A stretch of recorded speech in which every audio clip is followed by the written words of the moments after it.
One of the most common questions we get is why Japan?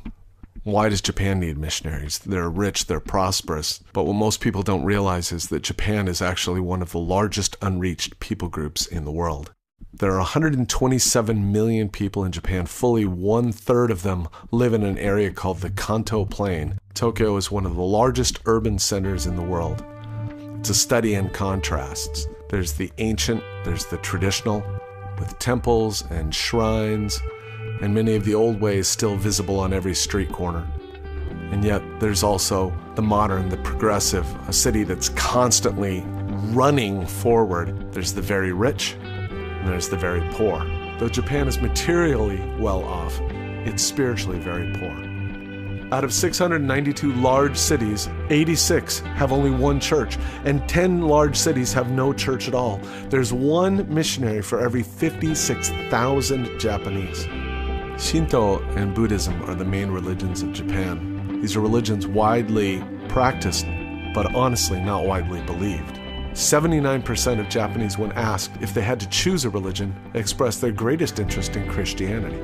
But why? Why don't they come to Christ at that level? There's many reasons. After World War II, Hirohito, the emperor, declared to the nation that he was not God. And something was born in the heart of the Japanese at that point, where they began to wonder, well, if this man who was a god isn't anymore, how can we trust anything? And a hopelessness began to enter into the nation. 11% of Japanese wish that they'd never been born. 85% of the young people wonder why they even exist. There's a hopelessness in Japan that can only be answered by the God who made them, by the God who knows why He created them. Japan has the 6th highest suicide rate on the planet. An estimated 30,000 people a year take their own lives. That's 100 people a day. That's 3 people every hour committing suicide in Japan. Francis Xavier said that the Japanese were some of the finest people he'd ever met on the planet. They said this was a nation that was ripe for the gospel, and you still see it. The Japanese, they're beautiful people, they're hospitable, they're smart, their attention to detail, they're striving for excellence, they do things well.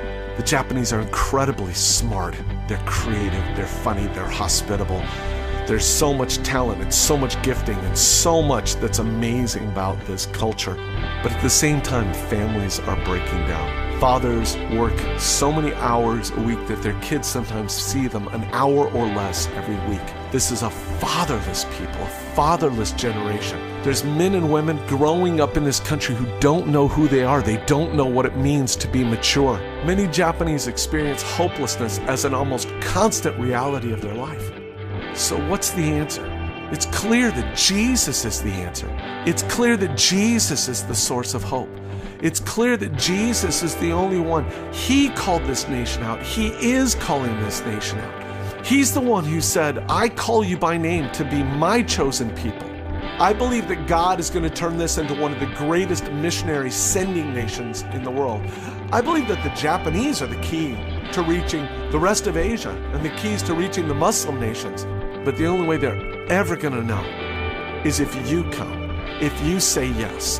We need teachers, we need athletes, we need artists. If you have a gift set, we need you to come and bring what the Lord has gifted you with to reach a nation that's on the cusp of revival, that's on the cusp of being released as a sending nation. Why Japan? The real question is, why not Japan?